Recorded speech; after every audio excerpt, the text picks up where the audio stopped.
This whole incident, this whole back and forth, Taleen is just standing there, dragging a cigarette, standing there, she's ready to fucking go. I'm like, oh, you're an old gutter-ass bitch.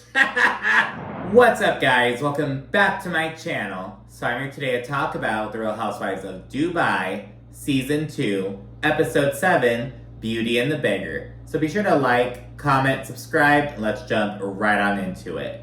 So this episode opens up with Ayan showcasing the launch of Ayan Beauty. She's like having a fashion show to commemorate it. And I was like, wow, what a great positive like episode, you know what I mean? I was excited to like focus this episode on Ayan. Because with each review, I like choose a housewife or like an incident to like spotlight in the thumbnail and the title, you know what I mean? And I haven't spotlighted one of them on Ayan. In the last recap, I was like, I want to like keep learning more about Ayan and like, you know, not in the sense of like, oh, her tragic backstory, but in like positive things that she has going on and like seeing her family dynamic and stuff like that. Like, I was really enjoying it. I was excited to like focus it on that. But this episode was a little bit longer. It was, rather than being an hour, it was like an hour and 15 minutes.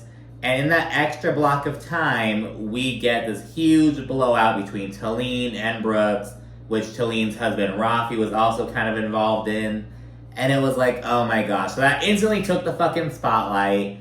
But it is good. This is a good season of Dubai. And so I'm going to be honest with you. So we saw some snippets of this incident, like in the trailer and whatever. And, you know, seeing Taleen being like, oh, are you challenging my husband? And seeing Raffi be like, oh, shut your fucking mouth or watch your fucking mouth to Brooks.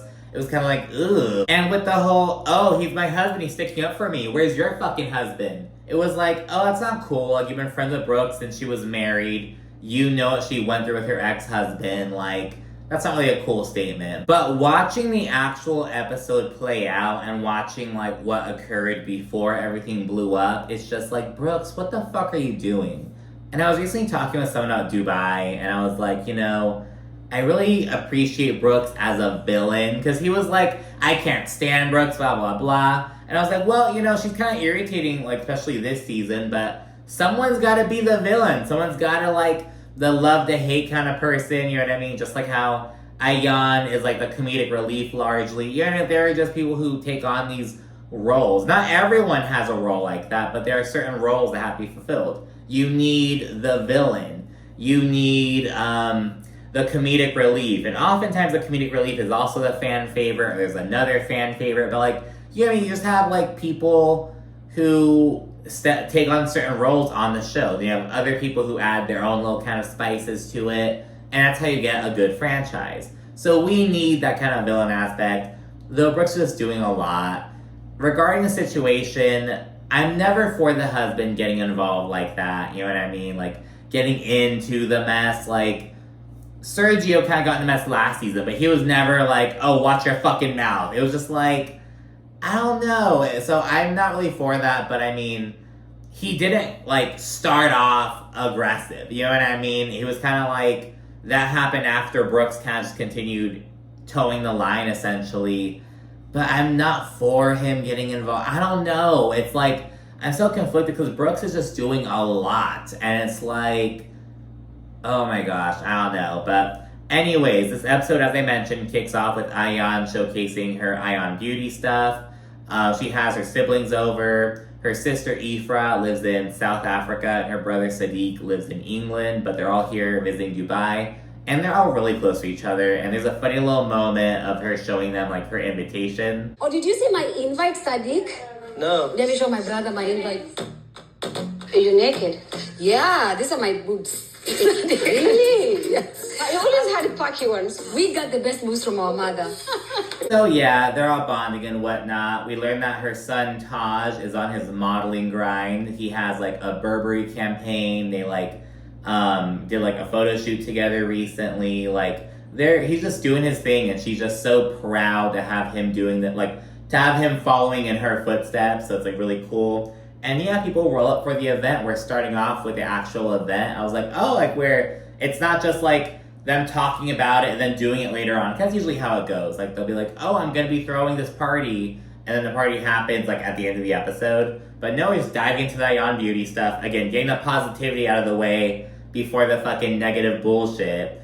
Ayan is super stressed out, and Stanberry, she's still annoyed with Sarah and all that bullshit over how Stanberry feels like Sarah is siding with Brooks when Sarah has always been closer to Stanberry and Sergio. Especially Sergio. Sarah and Sergio seem to like have a really close bond. But yeah, when the show begins, Brooks and Lisa are both MIA, which is very odd. And Brooks is being such a bitch. I'll get to this later on, but like actually let's talk about it right now. So at the end of the show, or the end of the little event, if you will, everyone is praising Ayan, and Brooks is just being such a bitch. Listen, I am so proud of Ayan. I'm so freaking happy for her. Tony Malt put on a beautiful event. I'm really proud of Tony for what she did for Ayan. I loved everything that Tony designed. And I'm proud of Ayan Beauty by Tony Malt. During Ayan's show, the models are wearing these super extravagant outfits, but it's like to showcase Ayan Beauty, a makeup brand, but all the attention is like on the clothes. Taleen is very confused as to whether it's a fashion show or like a makeup show. She's like, what is this exactly? Stanberry doesn't give a fuck though. She's like, leave it to Ayan to turn a makeup show or makeup launch into a fashion show. Like, good for her. Like, there are two ways of looking at it. It's like, what the fuck is this? Like, the emphasis isn't on the makeup, blah, blah, blah. Then there's like, oh, good for her. She's like, just doing something. She's like, getting her brand out there, you know what I mean? Like, so that's how you look at it exactly. Lisa arrives at the very end of the show, and Brooks is even later. And Lisa's like, oh, yes, I'm very late, but better late than never, and you have so much going on. And it's like, aren't you like the alarm queen? Don't you have all these alarms set? Like, girl, whatever. Like, Ayan's supposed to be your best friend. You can't be there on time for a thing. Like, okay, girl. Stanberry then says that she isn't surprised by Brooks' tardiness because she can't see other people succeed. Everyone's being really big confessional gangsters on Dubai, and I'm kind of liking it because everyone's doing it. It's kind of annoying if like just one person or two people are like talking shit in confessionals but no one else is, but like everyone's kind of talking shit about everyone in confessionals, and I'm kind of here for it in this case. It's also worth noting that Brooks rolled in with some random ass friend who we've never seen before, and Stanberry's like, oh, she had to use Rent-A-Friend since she and Taleen aren't cool anymore. And I'm like, well, Stanberry, I don't know if you ever want to talk, because you brought that random friend, Juliana, to that event literally only because her husband collects sports cars and you wanted to have the girls ride in luxury. We're never going to see this lady again, so I don't know if Stanberry's the one to talk about this, but you know, whatever. Afterward, Taleen and Brooks are sitting next to each other, and Raffi's also there. And he tries talking to Brooks, and he's like, oh, it's been a while, blah, blah, blah, how you doing? And Brooks is very short and whatever, and Taleen and him are like, wow, it's just so awkward. And Taleen is like actively trying to make an effort. She notes that since the desert situation, she's been trying to reach out and talk to Brooks, but Brooks is just very icy, and Taleen wants to move forward at this point. Later, Sergio pulls Sarah aside, and he encourages her to talk with Stanberry. And Sarah notes that after the desert, where Stanberry told her to shut up and to like stop meddling in Brooks' bullshit and to stop being her advocate and all that shit, that Stanberry actually apologized. But Sarah's like, things just don't feel the same, blah, blah, blah. And I'm here for what Stanberry was telling Sarah, because I think what she was saying was pretty fucking true. But it hurt Sarah's feelings. So Sarah's kind of like, you know, I'm not really sure where I stand with her, but she does not want to throw the friendship away. She's like, you know, we've broken bread, like we've had this friendship, I won't just toss it away to nothing, you know. So she's hopeful they'll see what's up, but right now it's just kind of shaky. While having dessert, Brooks actually acknowledges Taleen, and she's like, hey, I know I hurt your feelings. I guess Taleen sent her like a voice note or whatever, and she's like, you know, I'm just a spitfire, it is what it is. But then she offers this weak ass apology. She's kind of like, you know, if I hurt your feelings, I apologize. Just very weak. But Taleen like grasps onto this for dear life. She's like, I just got an apology from Caroline Brooks. I just got an apology from Caroline Brooks. And I was like, well, it's not fucking genuine. But yeah, she apologizes for this just kind of vague shit. She's like, oh, I apologize for being mean, for the shit I said. I said some mean things, blah, blah, blah, but it's kind of vague at this point in time. Ayan's siblings then join the group, and Stanbury asks her sister, oh, how old are you? Do you know how old Ayan is? Just asking some questions like that, kind of jokingly. And Lisa gets annoyed by this. I'm like, Lisa, you just don't like Stanbury. You're just looking for things. I don't know, because Stanbury is kind of bringing it up just jokingly, and it's with Ayan's family. They know, like, that they're looking to Ayan's exact age and shit, but it's kind of like, Lisa's just looking for shit to pick out with Stanbury. At least I feel that way. Sarah then says that she thinks she'll introduce Hakeem to her family soon, and I'm like, girl, she's also pressuring him to, like, move to Dubai from Germany, and it's just like, you aren't even claiming him as your man. Like, I don't know. It's just not gonna work out. Everyone except Brooks is super happy for Ayan, as I mentioned earlier. It is just that she just went out of her way to just be nasty. It's like, oh my god. I'm proud of Ayan Beauty by Tony Malt.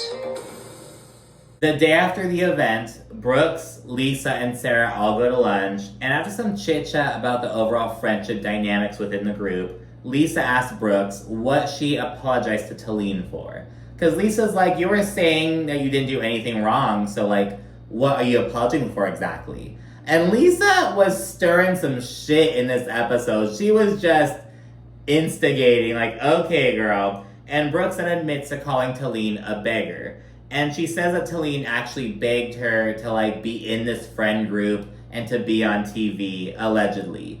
And despite her apology, Brooks actually stands by her statement. She's like, yeah, calling her a beggar wasn't the nicest thing to say, but it's true. So I'm like, okay, Brooke, so why even... And again, Talena's, like, so happy she got an apology. And she's known Brooks for, like, 9 years. And she's like, I just got an apology from Caroline Brooks. Oh, my gosh. And it's like, that don't mean shit, though. Because look at how she's talking about it. Like, it is just crazy. And the way Brooks is explaining it, she's like, apparently I called Taleen a beggar. It's like, were you too drunk to remember? It's like, okay, girl. We then get a couple of quick scenes. The first one is Ayan going on a picnic with her siblings, and she reflects on just how close they are. And she also notes that she wants to use funds from Ayan Beauty to educate her community and help stop FGM. And she speaks on how, you know, people think that, like, oh, you get this, like, horrific procedure and that's the end of it. But she's like, no, it's, like, months of healing and, like, you know, you have to, like, go get it, like, undone if you want to, like, have kids, like, vaginal. It's, like, this whole, like, thing. And she speaks on how, like, she almost died after enduring FGM when she was, like, 5 years old. And it's just... So she wants to use some of the resources she gains from this endeavor to help combat that. And she notes that, like, after speaking out about it, she got a lot of hate from within her culture. Because it's very taboo. And she spoke about it earlier this season, and I remember her saying that she was like, oh, should I just, like, never talk about it again? Like, I regret saying this, blah, blah, blah. But Stanbury was like, I would just get louder about it. Like, fuck you, you're not gonna silence me, like, blah, blah, blah. And it seems like Ayan is, like, kind of starting to embrace, not exactly that kind of approach, but, like, you know, I'm gonna take a stand and stand firm and do what I can to fight this. So, you know, good for her. And she and her siblings, they reflect on how far they've come. And I really loved it. And again, I hate that, like, I feel like some of this positivity got overshadowed by, like, the Brooks and Taleen bullshit. That it's just like, oh my gosh. But I love getting to see the side of Ayan. We haven't really seen, like, much of her family life. We haven't seen much of, like, you know, she's mostly comedic relief. Her outfits are just, like, you know, the noteworthy, the extravagant, the ostentatiousness.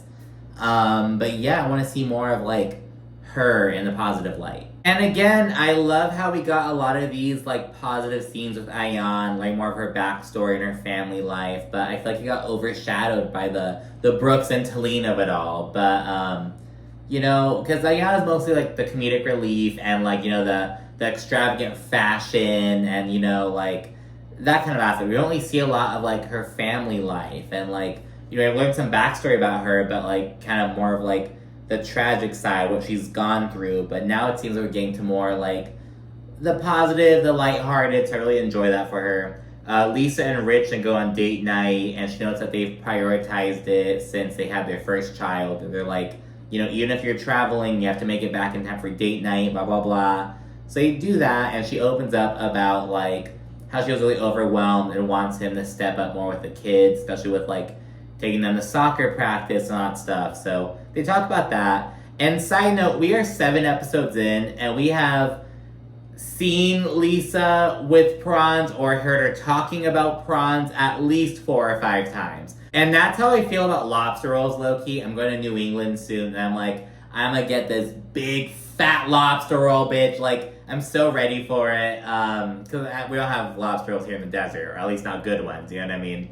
But yeah, I'm like, Lisa loves her prawns. Because, yeah, it's like, we keep hearing her, like, order them or talk about them. So, I love it. The next scene is Ayan and Lisa meeting up with Stanberry and Taleen. And remember, Stanberry and Taleen have really become just really kind of a friendship item. There's hanging out, having a good time, yada, yada, yada. Ayan says that Lisa doesn't really care about Ayan hanging out with Stanberry so long as she is there. Because Lisa gets jealous, but she's like, as long as Lisa's here, we'll be fine. And she also jokes that, like, I hope Stanberry doesn't say anything too funny, because I have to watch how much I laugh, because I don't want Lisa to be like, oh, why are you laughing so much? So she's very much feels like she's on eggshells, so it's kind of funny to see. And again, we're going to see this tension grow later on the season, so I'm really excited about that. Not excited, but, like, it's going to get good, like the drama, you know what I mean?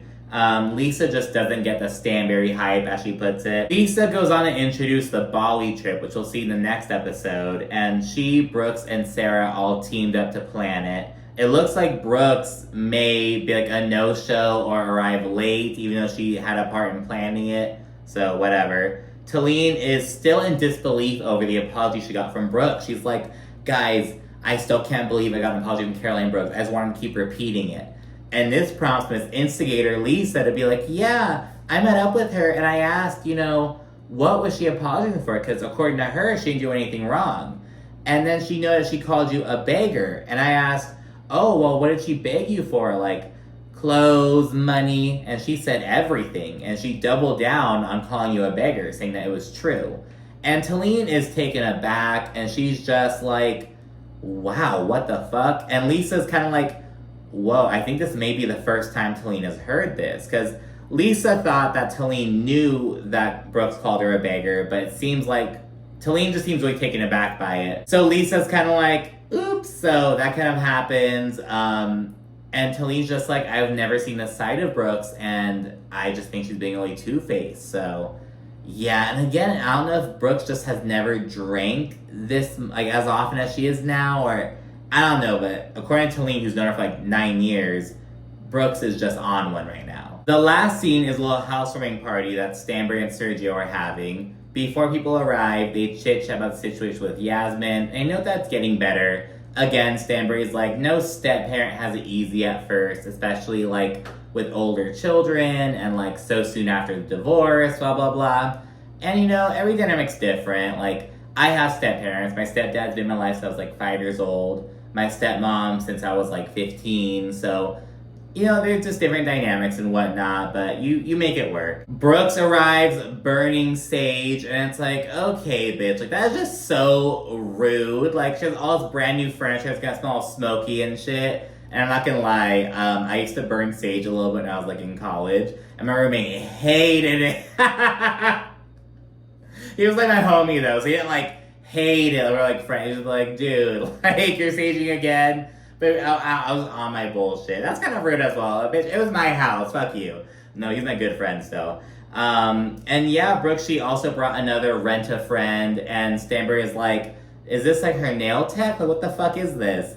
And, you know, she's also kind of ticked off because it is like a planned seated dinner with like a chef. They have like pre-planned plates and all that shit. So she's like, I don't have a place for her to sit. I don't have enough food for her. Like, what the fuck? You can't do this. Like, I didn't even invite Saba for this reason. But Brooks is like, oh, it's not a big deal. It actually wound up working out because Lisa's husband didn't come, so he had like that extra space. Whatever. Dinner begins, and Stanberry gives a speech, and Sergio kind of tries to bogart it, and right afterwards, he like gives his own little speech, and as he's preparing to do so, Ayan makes a comment like, oh, Sergio, she paid for the house.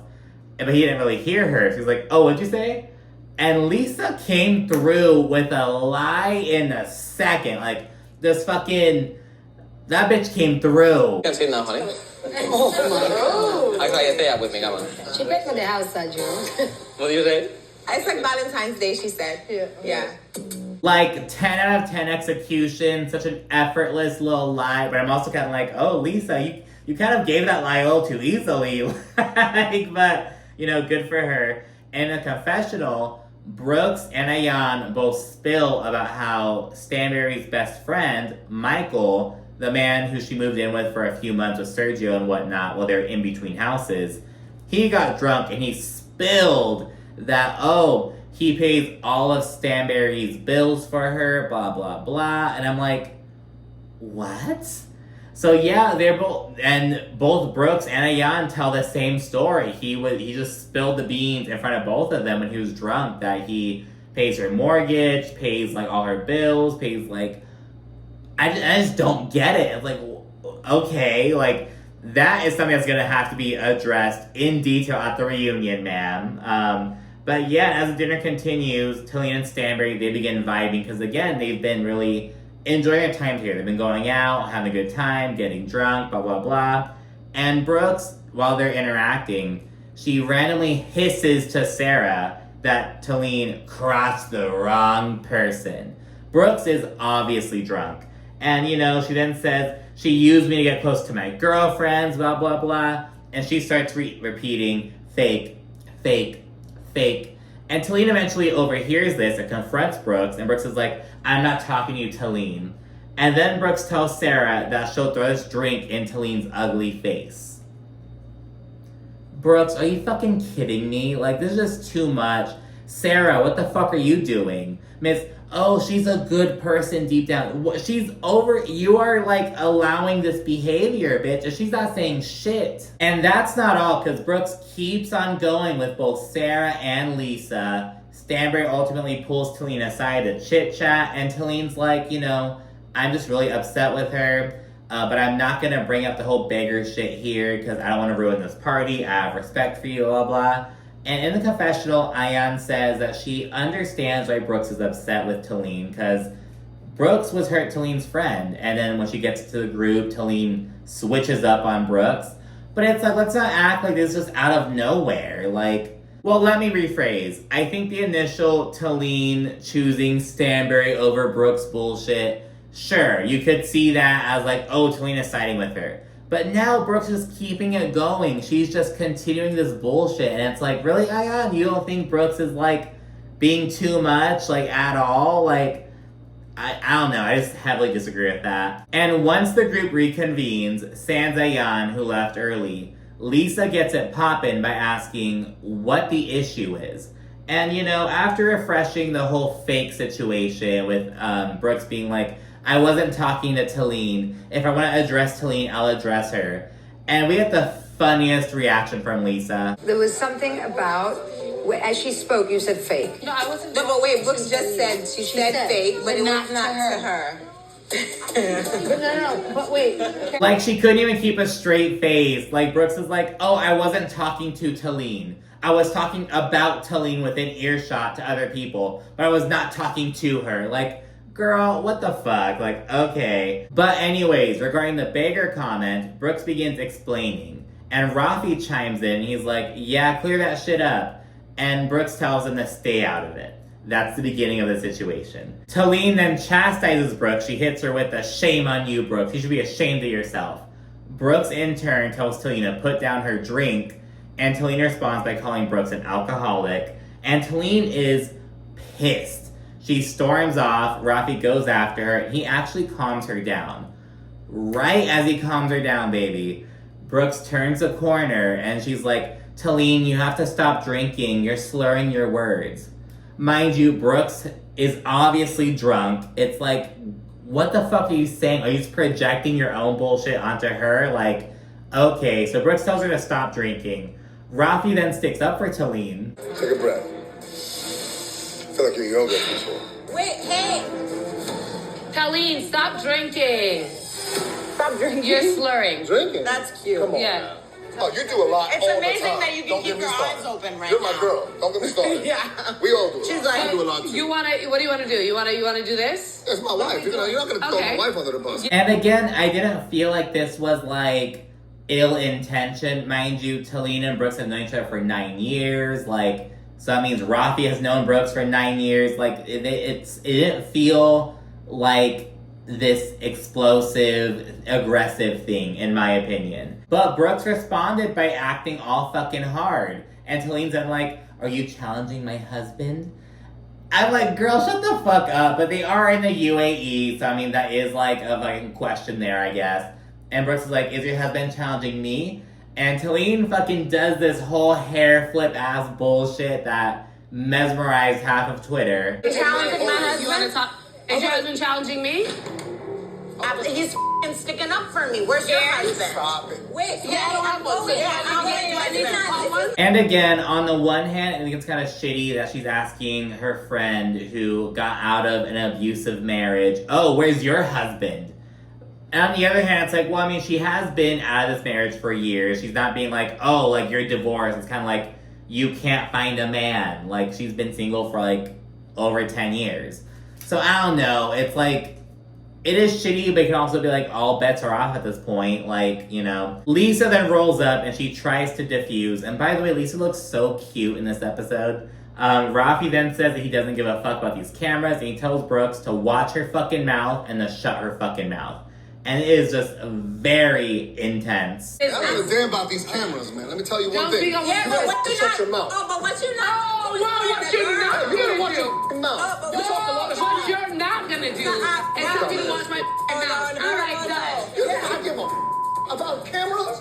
What the was that? In fact, in that last little clip of Raffi as he's leaving, I was like, did he just say he's gonna fuck her up? I like turned the subtitles on and rewatched it, but he called her a motherfucker and was like, I don't give a shit. So that's kind of, but I was like, oh, did he just, like, what? Like, because I don't give a fuck about these cameras. It's like, what do you mean by that? Like, so I don't know. It was very fucking intense. After being entertained at first, Sergio now thinks Brooks is being an asshole and he wants her kicked out. Stanbury literally tells him to sit down and just stay out of it. Sit down, shut up, look pretty. And he does. Production kind of like ushers them out. Stanbury then ends the whole party because it's not just the housewives there. It's like she has her own friends there and shit. Her friend Michael is not there, which is kind of noteworthy. It's like, ooh, are things not good with Michael now? But you know, whatever. The party's over. Sarah in the confessional, she reflects on just how, while she understands that this popped off in this group, she's like, this does not happen in Dubai. You can literally be arrested for yelling in the streets. This is just not cool.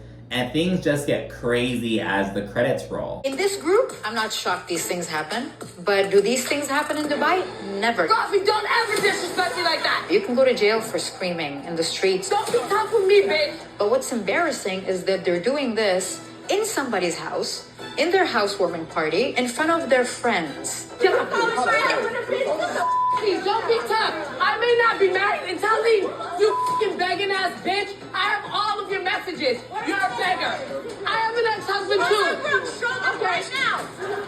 You're a beggar. You wore my wardrobe last season. And I have to know that during this whole incident, this whole back and forth, Taleen is just standing there, dragging a cigarette, standing there, she's ready to fucking go. I'm like, oh, you're an old gutter-ass bitch. But yeah, Brooks is calling Raffi a bitch and telling him never to talk to her like that again, blah, blah, blah. Production is literally holding Brooks back. It is very intense. Taleen's talking shit. She's accusing Brooks of, like, using her wardrobe last season. And Brooks is like, I may not be married, but I have an ex-husband, blah, blah, blah. I'm like, your ex-husband doesn't even fucking like you. He doesn't even give you anything to help take care of his kid. You think he's gonna fucking, like, fight for you? Bitch, really? Okay, girl. But yeah, it was just a very intense episode. Again, I love seeing that positivity with Ayan. And then the whole Brooks and Taleen thing was just so intense. Whose side are you on with this? I'm kind of leaning towards Taleen, though I don't agree with what Raffi did. You know what I mean? Like, I don't know if that's an option, but that's my vote. But yeah, let me know what you think down in the comment section. Be sure to also like and subscribe. And of course, stay tuned for more. Thank you for watching. Bye.